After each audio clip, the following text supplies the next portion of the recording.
Algunos médicos señalan que estamos viviendo una peor pandemia que la del COVID-19, ¿no? Estamos hablando del descontrol de otras enfermedades. ¿Qué quiere decir esto?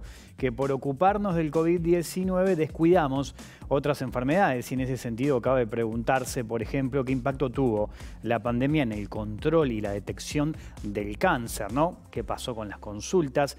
¿Qué pasó con las respuestas de los centros de salud, con los diagnósticos? Es un tema muy interesante que preocupa a algunos especialistas y expertos aquí en Uruguay. De todo eso estaremos hablando esta noche. Bienvenidas, bienvenidos. Así comienza Lado B. En Uruguay y el mundo, el cáncer es la segunda causa de muerte. Además, en países con muy alto índice de desarrollo humano como el nuestro, ya es la primera causa de muerte en menores de 70 años, lo cual se explica fundamentalmente por un estilo de vida que incluye los principales factores de riesgo para el desarrollo de los cánceres más frecuentes. En nuestro país se registran más de 17.000 casos nuevos de cáncer por año. Si se excluye el cáncer de piel no melanoma, los más frecuentes son los cánceres de mama, promedio de 2.000 casos anuales, de colorecto, 1.900, de pulmón, 1.500 casos y de próstata, 1.450. En relación a la mortalidad, el cáncer de pulmón es el más letal, siendo responsable de unas 1.300 muertes al año, seguido por el cáncer de colorecto, 900 muertes, y de mama con 700. Sin embargo, de acuerdo a la Organización Mundial de la Salud, al menos un tercio de los casos se podrían prevenir si se evitan los principales factores de riesgo: consumo de tabaco, obesidad, sobrepeso, exposición solar irresponsable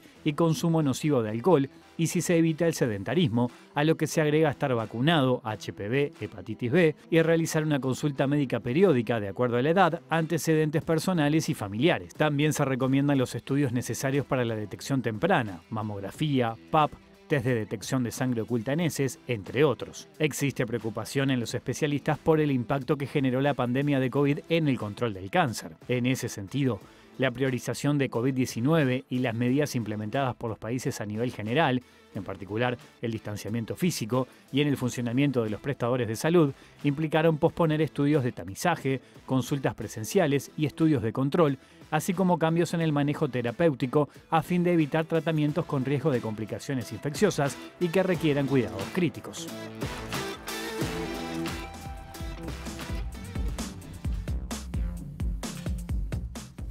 Y es un tema muy importante que obviamente genera preocupación y de eso estaremos hablando esta noche en Lado B con la profesora Lucía Delgado, oncóloga además, con una vasta trayectoria en la Facultad de Medicina de la Universidad de la República. Fue presidenta, por ejemplo, de la Sociedad de Oncología Médica y Pediátrica del Uruguay, posteriormente de la Federación Latinoamericana de Sociedades de Cancerología.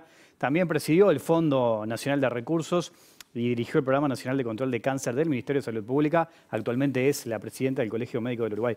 Podría seguir hablando mucho más del currículum de la doctora, pero se me va el programa. ¿Cómo anda, doctora? Gracias por acompañarnos. No, gracias a ustedes, y realmente.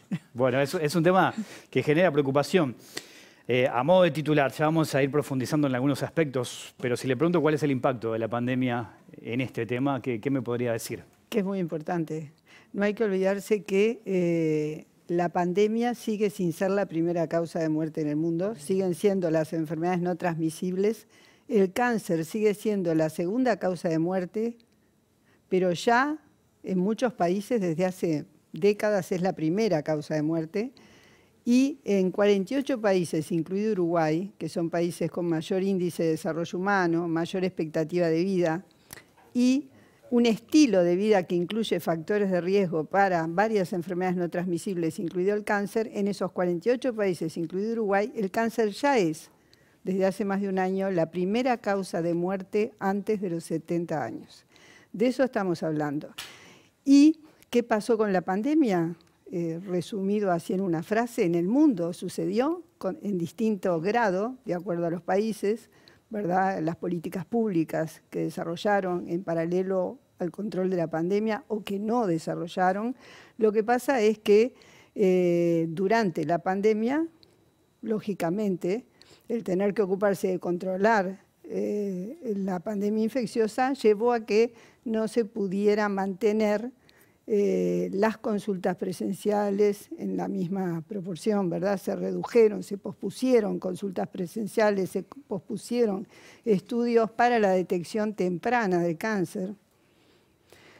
se pospusieron estudios de control de los pacientes oncológicos, pero fundamentalmente lo que va a impactar es ese retraso en la detección temprana, que va a hacer que terminada la emergencia sanitaria o decretado su fin y volvemos o queremos volver a la normalidad, va a haber un aumento de la demanda. Ya hay un aumento de la demanda de atención por otras enfermedades que son la principal causa de muerte, las no transmisibles, incluido el cáncer. Hay un aumento de la demanda de atención de estas enfermedades, de los estudios para la detección temprana, fundamentalmente para el tamizaje, me refiero a la mamografía, para la detección temprana en etapa presintomática de cáncer de mama, el PAP o el test del HPV para la detección del cáncer de cuello uterino y el test de sangre oculta en materias fecales para la detección temprana del cáncer colorectal. Y acá hago así y me preocupo más porque el cáncer colorectal es el segundo cáncer más frecuente y la segunda causa de muerte por cáncer en nuestro país, lo cual sucede también en países con un estilo de vida similar y una expectativa de vida similar, los países con mayor índice de desarrollo humano. Es el segundo más frecuente, la segunda causa de muerte y es el que ha recibido el mayor impacto, ¿verdad?, como consecuencia de la falta o la pérdida de estos controles, el retraso en estos controles. Así que, y a la larga eso lo que va a llevar es, como decía ahora, un aumento de la demanda por pacientes que va a haber una mayor proporción de pacientes con enfermedad más avanzada y en consecuencia van a requerir más tratamientos con resultados no tan buenos. Seguramente se estima, ya se ha estimado en varios estudios publicados, que en el mundo va a haber un aumento de la mortalidad por cáncer vinculada a esta detección tardía. Y en el medio de la detección tardía, con su impacto en la mortalidad, va a estar, como decía, ese aumento de la demanda, esa segura saturación de los servicios de salud, ¿verdad? Un aumento del gasto en la atención de las enfermedades no transmisibles, incluido el cáncer. Y todo esto se puede mitigar, porque si no, solo estamos dando malas noticias, ¿no? Ahora me gustaría ir a Pero eso. se puede mitigar. Claro, eso es interesante. Claro. En esta primera respuesta... Y por eso la importancia y el agradecimiento de que estas cosas se puedan difundir y podamos llegar con propuestas. Bueno, justamente, ¿no? En esta primera respuesta usted dijo un montón de cosas interesantes. Voy a tomar algunos de esos elementos para profundizar. Mencionó en más de una ocasión la detección temprana, ¿no? ¿De qué hablamos concretamente cuando decimos detección temprana del cáncer? Bueno, la más temprana de todas es la que ocurre en una etapa presintomática. La persona que está presuntamente sana, se siente sana, está bien, pero pudiera haber desarrollado un cáncer para el cual la detección en esa etapa asintomática haya demostrado aumentar la probabilidad de curación. Eso no está demostrado para todos los cánceres, pero está claramente demostrado para 3 de ellos que justamente son de los más frecuentes: el cáncer de mama, el cáncer de cuello uterino y el cáncer colorectal. El cáncer de próstata, que es el 4º cáncer más frecuente, no se ha demostrado que globalmente la realización de controles periódicos, incluido el PSA, reduzca la mortalidad por cáncer. Hay indicaciones específicas, cada persona tiene que consultar, cada hombre con su médico tratante y bueno, en función de su edad, sus factores de riesgo, ahí se recomienda. Pero en el caso del cáncer de cuello uterino, para la población de riesgo promedio no precisa tener factores de alto riesgo. Está bien demostrado que la realización de estos estudios cuando no tenemos síntomas, en caso de que se detecte la enfermedad en esa etapa presintomática, vamos a tener mayor oportunidad de curación. Pero además, algunos de estos estudios, como por ejemplo el PAP para el cáncer de cuello uterino o el test de sangre oculta para el cáncer colorectal, no solo pueden detectar en una etapa más temprana del cáncer, sino que pueden detectar una enfermedad precancerosa, ¿verdad? Las mujeres todas conocemos bien esa situación, ¿verdad?, en lo que tiene que ver con el PAP. Y el cáncer colorectal también, porque casi todos los cánceres colorectales se desarrollan a partir de un pólipo neoplásico que se llama adenoma.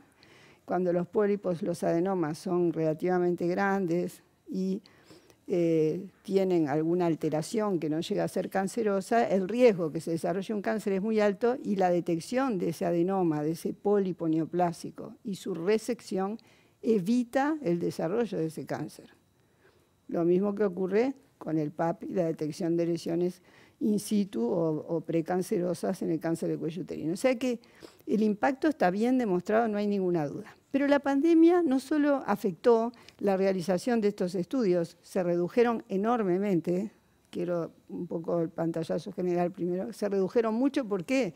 Porque su realización requería que personas presuntamente sanas se trasladaran a un centro de salud, ingresaran a un centro de salud, con todos los riesgos que, sobre todo al principio de la pandemia, cuando se estaban implementando las medidas de seguridad dentro de los centros de salud, con todo ese riesgo, a lo que se suma a lo largo de la pandemia, se suma el aumento de la pobreza y la imposibilidad de muchas personas de poder trasladarse, pagar los tickets correspondientes, porque muchos estudios tienen copagos. De repente no el PAP, no la mamografía, pero sí los estudios que resultan, ¿verdad?, necesarios si estos primeros no son normales. Entonces, todo eso también influyó en el mundo y también en el Uruguay, claro está. Pero también la pandemia impactó en los factores de riesgo negativamente, porque obviamente que cuando hablamos de cáncer, el factor de riesgo más importante es el tabaco. Otro factor de riesgo importante es el consumo nocivo o problemático de alcohol. Otro factor de riesgo importante es, o mejor dicho, el ejercicio físico regular es protector. En este caso el sedentarismo, ¿no? En este caso no la movernos. pandemia nos llevó al sedentarismo, redujo, ¿verdad?, el tiempo que se dedica al ejercicio físico. Y eso de la mano con el sobrepeso y la obesidad también. Y eso viene de la mano. El sobrepeso y la obesidad aportan esta falta de ejercicio regular, pero también la dieta malsana o menos saludable como resultado fundamentalmente del aumento de la pobreza, de la reducción de los recursos, porque comer saludablemente requiere recursos. No es realmente así, ¿no? Entonces, todo esto en el mundo ha llevado a que haya una reducción del control de estos factores de riesgo tan importantes, que eso varía según los países. Por ejemplo, en Uruguay preocupa y mucho que el tabaquismo, que es el principal factor de riesgo, se haya habilitado la comercialización de los productos de tabaco calentado. Cuando es necesario, lo dice la OMS, no lo digo yo, dar una señal muy clara. Todos los productos de tabaco deben ser sometidos a la misma regulación y no debe desalentarse su consumo. Otro tanto pasa con la flexibilización en la exigencia del contenido de azúcares, sal, ácidos grasos en los alimentos, ¿verdad? Que hubo una flexibilización también en ese sentido. Obviamente que todo esto tiene relación con las exigencias de quienes producen los alimentos, porque obviamente que producir alimentos más saludables requiere reconvertir todas estas industrias, pero bueno, ese paso había sido dado y hubo un retroceso en ese sentido. Lo mismo con el tabaco. Eso obviamente no contribuye a que podamos reducir la incidencia de cáncer, ¿verdad? Así que eso sucede. La pobreza es un factor de riesgo para cáncer, para todas las enfermedades no transmisibles, por múltiples motivos, ¿verdad? Como decíamos, menor posibilidad de consumir o de alimentarse en forma saludable, dificultades para trasladarse, ¿verdad? Bueno, yo estoy acá y la gente pensará que trasladarse es tomar un ómnibus, ¿verdad? O ir en bicicleta, pero a veces los traslados pueden ser bastante más complicados. Por ejemplo, para los pacientes que tienen que recibir tratamientos que necesariamente no se reproducen en cada ciudad y mucho menos en cada pueblo, esto puede significar traslados de más de 200, 300 kilómetros diariamente o tener que trasladarse y tener un lugar donde habitar, por ejemplo, para recibir radioterapia, ¿verdad? Si no quiere trasladarse todos los días, bueno, entonces tendrá que alojarse. Eso que está bastante resuelto, quedó bastante resuelto en el sector público hace unos años, por ejemplo, el Instituto Nacional de Cáncer aloja pacientes, el Hospital de Clínicas también, pero los usuarios del sistema de los prestadores integrales privados tienen más dificultades. Así que hay dificultades y esas dificultades se agravan cuando hay una crisis económica. todo eso tampoco contribuye al control del cáncer, que pasa por la prevención primaria, o sea, evitar su desarrollo, controlando los factores de riesgo, que yo ya mencioné, el más importante el tabaco, por sensibilizar a la población, informar, sensibilizar y establecer políticas públicas claras que hagan que mejore la cobertura de los estudios que permiten la detección en una etapa presintomática, ¿verdad?, que es lo que rinde más en términos de probabilidad de curación, y si se diagnostica la enfermedad, que exista un acceso oportuno y apropiado a diagnóstico, pues si la mamografía es patológica, yo voy a tener que hacerme una biopsia, estudios, ¿verdad?, imagenológicos para saber si la enfermedad está localizada o no, y luego hay que tratar un acceso adecuado y oportuno a los estudios diagnósticos, al tratamiento, al seguimiento y a la rehabilitación. El otro día, en una actividad que hicimos en el Colegio Médico, por ejemplo, ahora me estaba acordando, para medir este impacto en cifras, en la etapa de tratamiento, ¿verdad?, los pacientes y posteriormente pueden requerir cuidados paliativos. Cuidados paliativos no son solo cuidados al final de la vida, sino que los cuidados paliativos ya han demostrado aumentar la probabilidad de supervivencia en muchas situaciones, porque controlan los efectos adversos del tratamiento, y eso hace que los pacientes puedan recibir el tratamiento en tiempo y forma, que no hayan interrupciones innecesarias por estos efectos adversos. Y los cuidados paliativos también sufrieron el impacto de la pandemia. El otro día la directora del Programa Nacional de Cuidados Paliativos, la doctora Adriana de la Valle, decía que se ha reducido la cobertura de un 60% que se había alcanzado a fines del 2019 a un 53 y poco por ciento. Y esto ha sucedido en todas las áreas. Además de ese dato que da la doctora de la Valle, nosotros en la Facultad de Medicina propusimos en marzo del 2020 adelantarnos, ¿no?, estudiar el impacto que iba teniendo la pandemia en la detección temprana y en el acceso de los pacientes a consultas oncológicas. Y este estudio, que fue aprobado por el Comité de Ética y en el cual participaron varias cátedras de la Facultad de Medicina, el Instituto Nacional del Cáncer y referentes de la salud pública de este país, bueno, se conformó un grupo multidisciplinario que estudió eso, ¿no? Se comparó, por ejemplo, en lo que tiene que ver con el tamizaje, cuántas mamografías se realizaban en el periodo que llevamos de pandemia, y ese número se comparaba con el promedio de los 2 años prepandemia, por ejemplo, 2018 y 2019. Lo mismo con las primeras consultas oncológicas, o sea, qué número de pacientes durante la pandemia, lo analizamos por trimestre, qué número de pacientes accedían por primera vez al oncólogo, a una consulta oncológica, y comparábamos ese número en ese trimestre con el mismo trimestre en los 2 años previos. Y los resultados que hemos tenido son los esperables, ¿verdad? Ha habido un impacto importante, que lo voy a decir en cifras. En el primer año de marzo, desde el 14 de marzo que empezamos con el registro hasta el 31 de diciembre de 2020, se redujeron los estudios para la detección temprana de tamizaje entre un 43 y un 50%. 43 se redujo el PAP, 40 y pico la mamografía, 50% el test de sangre oculta. ¿Qué pasó en el 2021? En el 2021, en el primer semestre, es nuestra primera ola, que ya empieza un poco en diciembre y alcanza su pico entre abril y junio del 2021. Allí se pasa de una reducción del 40 al 50, una reducción del 50 al 70%. 70% para el test de sangre oculta en materias fecales. Segunda cáncer más frecuente y segunda causa de muerte en nuestro país. ¿Y qué sucede en el semestre post-pico de nuestra primera ola, que culminó el 31 de diciembre del 2021?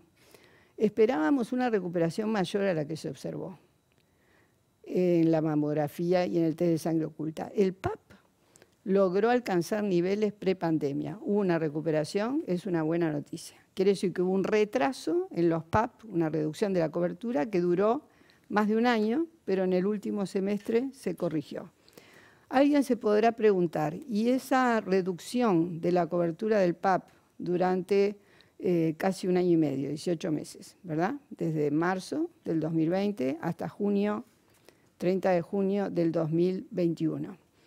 Es un año y medio, ¿tendrá impacto? Sí, ya está estimado en los distintos países que aún 3 o 6 meses tiene impacto en la mortalidad por cáncer. Obviamente el impacto no es el mismo si el retraso ocurrió solo 3 meses que si ocurrió 6 o un año y medio como en este caso.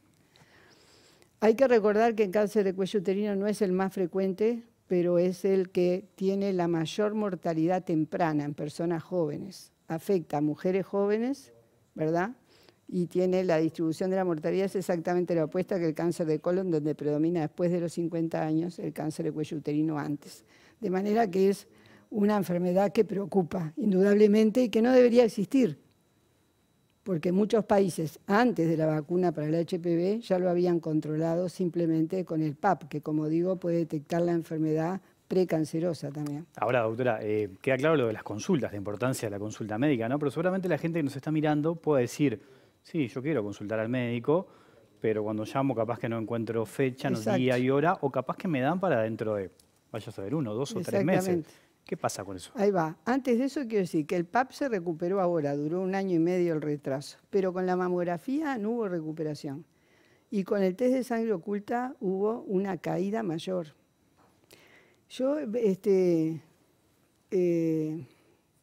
hoy venía en un ómnibus y oí una persona que decía justamente eso, ¿no? Que se controla menos la gente ahora, o sea, porque si no, ¿cómo se explica que siga cayendo cuando se decretó el cierre de la emergencia sanitaria? El test de sangre oculta, ¿verdad? Se recuperó el PAP solamente. ¿Por qué? A esto se agrega que las primeras consultas oncológicas, que en el primer año cayeron un 24%, durante la primera ola un 50 y pico, y ahora, en el segundo semestre del 2021, se mantiene un 40% por debajo del promedio de los 2 años previos. ¿Por qué no se consulta? Que es la pregunta que tú me hacías. Bueno, pueden haber múltiples factores. Uno de ellos es lo que tú planteabas. ¿El sistema de salud está desbordado? ¿Puede dar respuesta? Esa es una posible explicación o parte de la explicación. La otra es necesario insistir y volver a sensibilizarnos en el sentido de que es necesario realizar controles periódicos que difieren según el sexo y la edad, porque con esto lograremos vivir más y mejor. De eso no hay ninguna duda, ¿verdad? Y bueno, probablemente por distintos motivos, porque de alguna manera hay que reforzar las políticas de comunicación de la autoridad sanitaria, tiene que volver a, y la Comisión Nacional de Lucha contra el Cáncer, digo, todos tenemos que volver a profundizar las políticas de salud vinculadas a la sensibilización de la población. Además, hay que reorganizar la atención de la salud y también readecuar las guías, porque si no, el sistema de salud se desborda, porque toda esa gente que no consultó durante estos 2 años va a consultar ahora. Cuanto más políticas de sensibilización van a consultar todos ahora. Y ahí es donde se genera la saturación. Se genera la saturación del sistema y sigue retrasándose la atención del cáncer, sigue acumulándose personas que van a ser diagnosticadas y tratadas con una enfermedad más avanzada con menor probabilidad de curación. Doctora, le propongo hacer una pequeña pausa y ya seguimos conversando. Dale. Una pausa de 1 minutito y ya sigue el lado B aquí en la pantalla de TV Ciudad.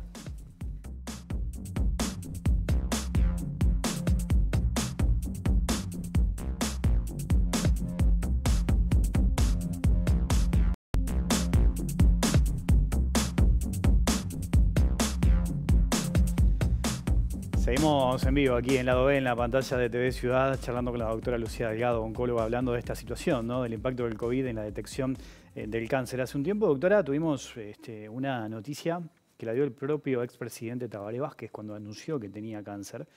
Y en esa mini conferencia, una comunicación de muy pocos minutos, dijo un montón de cosas. Le propongo repasar alguna de ellas y después me gustaría conversar con usted sobre eso. Vamos a escuchar qué fue lo que dijo en su momento el presidente Vázquez.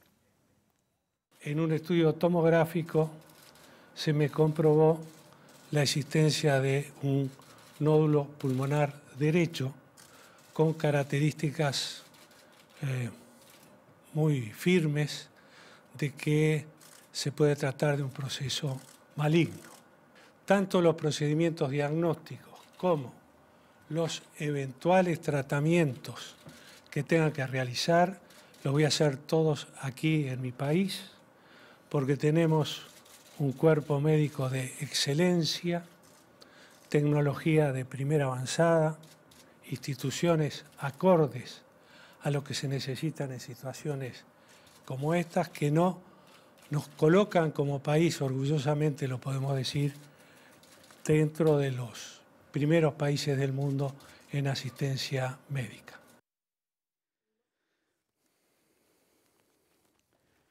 Bueno, hay un par de cosas. Primero, el presidente Vázquez da una clase de comunicación política, porque en un minuto él explica lo que tiene, explica lo que va a hacer, cómo sigue, despejando cualquier tipo de duda, de incertidumbre. Tomó el asunto, lo encaró muy bien y le habló a la población. Pero después, por otro lado, y me quedo con lo último, él destaca al Uruguay, ¿no?, en materia de salud y cómo está trabajando.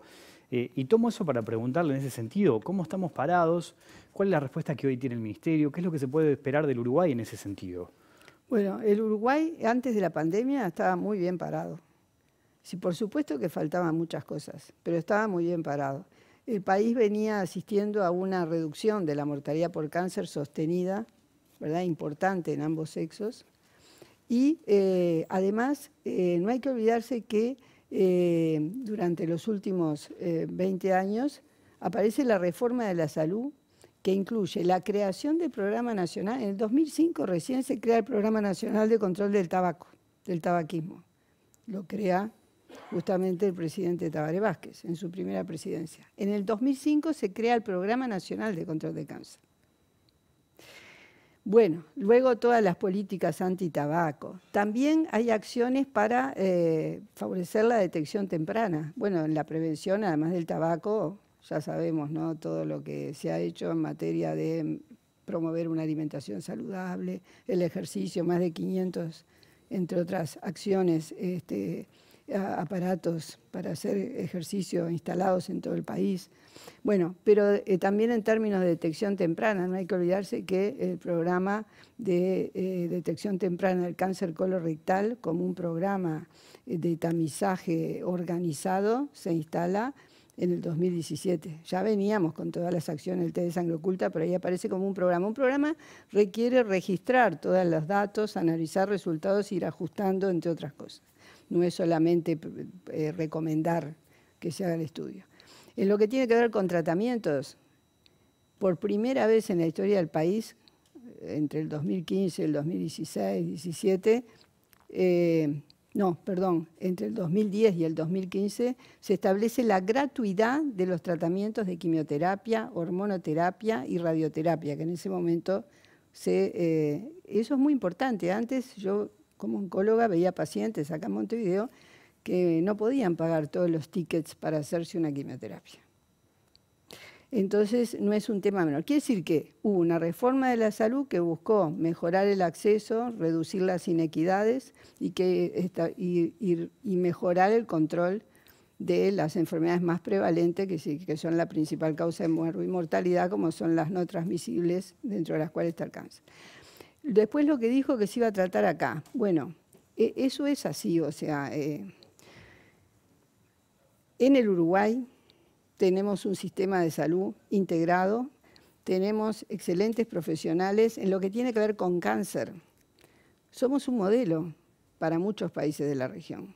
Tanto así que, bueno, así es reconocido por la OPS, por ejemplo, por la UICC, y Uruguay participa con su Registro Nacional de Cáncer, que es único en América Latina, con su experiencia en trabajo interdisciplinario, porque en Uruguay ningún paciente está solo con su médico, con su cirujano, porque el cáncer, como decía Tabaré, no es solo de los oncólogos, ni es solo de los médicos, ¿verdad? Pero en el caso del trabajo médico, hay un equipo, ¿verdad?, integrado por muchos especialistas que tienen que ver con el tratamiento del cáncer.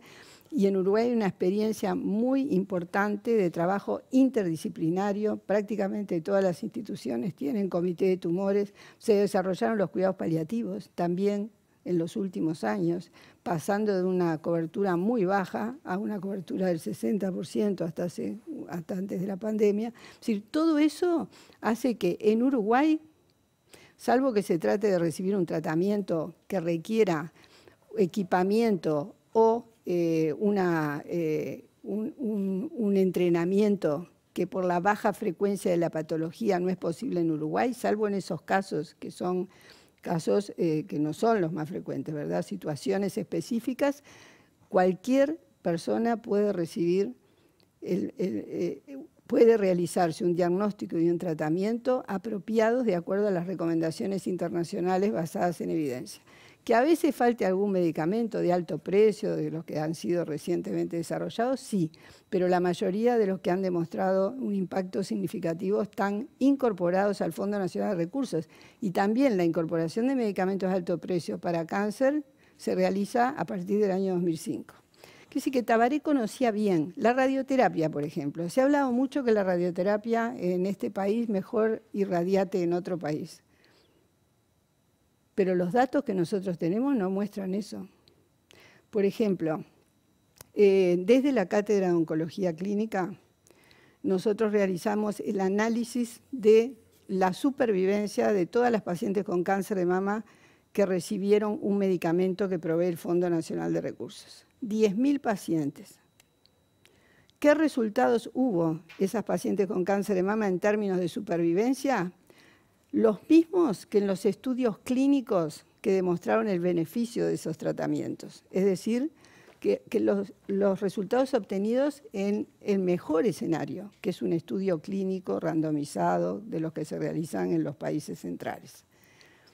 Ahora, esa supervivencia se obtuvo por el medicamento del fondo que aportaba un 4% de ventaja en supervivencia, nada más, todo suma, pero era poco. Si la cirugía se hubiera realizado mal, la radioterapia no fuera tan efectiva y los medicamentos no originales de quimioterapia no hubieran sido efectivos, el resultado en sobrevida hubiera sido, pero tremendamente inferior al de los estudios clínicos. Sin embargo, fue calcado el mismo. El trabajo está publicado en el Journal of Global Oncology, que es la principal revista norteamericana que publica artículos sobre resultados en salud.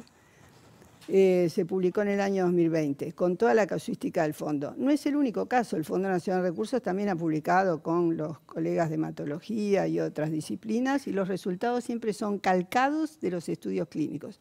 Pero esos resultados no son calcados, vuelvo a repetir, por el medicamento del fondo, que aporta una partecita de ese beneficio en sobrevida, sino porque el diagnóstico, el tratamiento quirúrgico, el tratamiento radioterápico y los medicamentos no originales resultaron efectivos. Y voy a decir al respecto, ya que aprovecho para la audiencia, que me parece importante que esto se sepa. Y me quedan 30 segundos, doctora. Que la mayoría de los países vencida la patente no utilizan originales, e incluyo Estados Unidos y Europa. La patente es para proteger a la empresa, la farmacéutica que comercializa, que genera el medicamento, no es para protegernos a nosotros, los pacientes, ¿verdad? Los usuarios. Y después la seguimos, porque usted también habla de efectos a mediano y largo plazo, o sea que esto todavía va a seguir, bueno, no, y todavía vamos a seguir viendo qué es lo que ocurre con el impacto de la pandemia. El efecto a corto plazo fue el retraso en la prevención, en la detección temprana.